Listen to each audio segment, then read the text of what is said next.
শবে কদর বছরের সবচেয়ে শ্রেষ্ঠ রাত। এ রাতের ইবাদত খায়রুম মিন আলফি শাহর, হাজার মাসের ইবাদতের চাইতে উত্তম।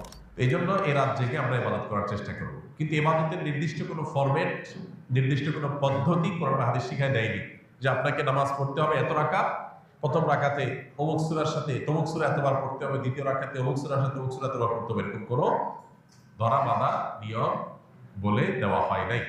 অতএব শবে কদরের নামাজ বলতে আলাদা কোনো ফরম্যাটের নামাজ নাই। আপনি দুই রাকাত করে নামাজ পড়বেন, ধীরে ধীরে সুন্দর করে যে কোনো সূরা দিয়ে পড়তে পারেন, যে কোনো সূরা যে কোনো সংখ্যকবার পড়তে পারেন, নির্দিষ্ট কোনো ফরম্যাট ঠিক করা নেই।